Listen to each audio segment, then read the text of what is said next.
Shalom, selamat pagi sahabat-sahabatku yang diberkati oleh Tuhan Yesus Kristus. Kembali pada pagi hari ini, mari sebelum kita memulai aktivitas kita, sebelum kita mulai pekerjaan kita sepanjang hari ini, mari kita meluangkan waktu kita sejenak untuk mendengarkan pesan Tuhan bagi kita yang akan menolong kita, menuntun kita di dalam kehidupan kita sepanjang hari ini. Firman Tuhan saat pagi hari ini terambil di dalam kitab Ulangan pasal 8 ayat yang ke-11. Demikian bunyi firman Tuhan, hati-hatilah supaya jangan engkau melupakan Tuhan Allahmu dengan tidak berpegang pada perintah, peraturan dan ketetapannya yang kusampaikan kepadamu pada hari ini. Amin. Saudara-saudara yang diberkati oleh Yesus Kristus, perintah ini diucapkan oleh Musa ketika bangsa Israel masih mengembara di padang gurun. Mereka belum menyeberangi sungai Yordan untuk mengambil tanah Kanaan. Firman Tuhan ini diberikan kepada mereka sebagai peringatan sebelum bangsa Israel berdosa dan melupakan Tuhan di tanah perjanjian. Tuhan sudah memperingatkan mereka terlebih dahulu. Demikian pula juga Tuhan memberikan peringatan-peringatan kepada kita di masa sekarang ini.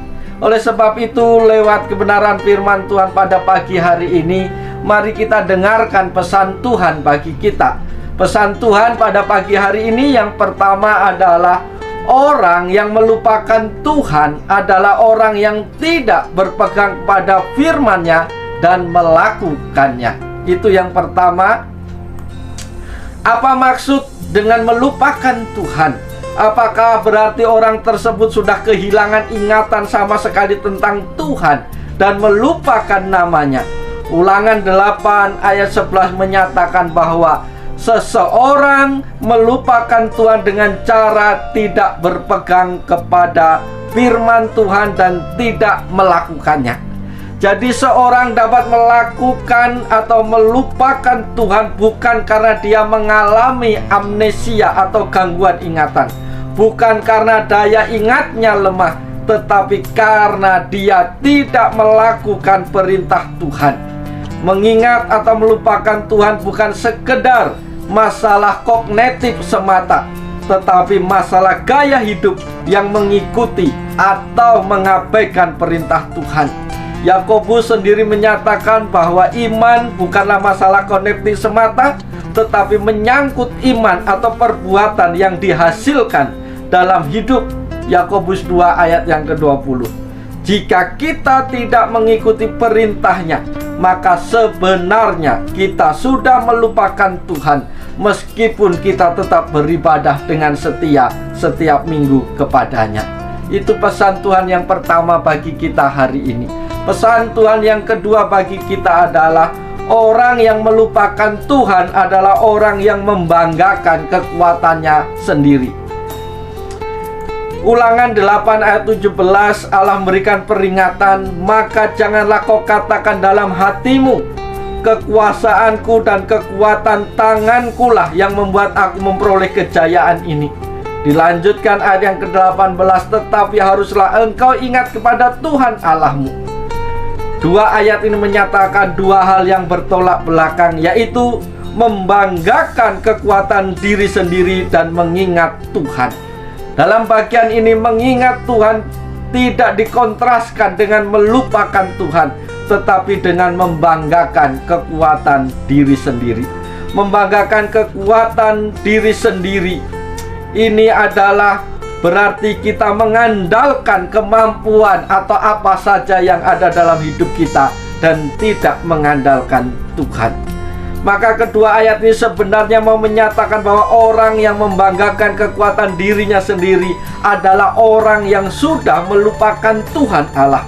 Jika seorang tidak memuliakan Allah, maka orang tersebut sebenarnya sudah tidak ingat lagi kepada Tuhan. Sekali lagi dalam bagian ini, melupakan Tuhan bukan masalah kognitif semata, tetapi masalah kerendahan hati. Jika kita sudah mempelajari banyak pengetahuan, kita sudah mengenal Tuhan tetapi kita tidak merendahkan hati, itu berarti kita sudah melupakan Tuhan. Itu pesan Tuhan yang kedua bagi kita. Pesan Tuhan yang ketiga bagi kita adalah ada penghakiman bagi mereka yang melupakan Tuhan. Dalam Ulangan 8 ayat 19-20, Tuhan menyatakan rencananya kepada mereka yang melupakan Tuhan. Ketika kita melihat penghakiman Tuhan dalam kitab 2 Raja-Raja, kita akan menyadari bahwa Tuhan itu serius dengan ucapannya. Tuhan yang panjang sabar dan belas kasihan selalu memberikan waktu bagi mereka yang melupakan Tuhan dan menunggu mereka bertobat. Tuhan yang panjang sabar dan berbelas kasihan itu juga tidak jarang mengutus para nabi, para hamba-hambanya untuk memperingatkan bangsa Israel agar mereka kembali ingat kepada Tuhan. Demikian juga Tuhan bisa berbicara kepada kita melewat peristiwa, lewat kejadian, lewat firman-Nya, bahkan lewat hamba-hamba Tuhan yang dipakainya, supaya mengingatkan kita untuk kembali bertobat dan tidak melupakan Tuhan sebelum penghukuman itu Tuhan berikan. Oleh sebab itu, saudara-saudaraku yang diberkati Tuhan, mari kita terus mengingat Tuhan dengan cara merenungkan firman-Nya secara tekun dan melakukannya, dan mengingat kebesaran Tuhan sehingga kita tetap rendah hati di hadapan-Nya. Dengan kata lain, tanpa Tuhan kita tidak mampu berbuat apa-apa. Biarlah segala kuasa kemuliaan itu hanya bagi Allah saja. Oleh sebab itu, saudaraku yang diberkati Tuhan, mari kita memasuki hari ini dengan penuh sukacita di dalam Tuhan. Bekerjalah dengan maksimal, lakukan yang terbaik bagi sesamamu dan juga bagi Tuhan, maka engkau akan senantiasa diberkati Tuhan. Jangan kau lupakan Tuhan di dalam seluruh aspek hidupmu. Mulailah segala sesuatu dengan mengingat Tuhan dan selalu minta pertolongan Tuhan. Maka apapun yang kau kerjakan sepanjang hari ini, Tuhan pasti menolong, Tuhan pasti memberkati. Oleh sebab itu, selamat pagi, selamat beraktivitas.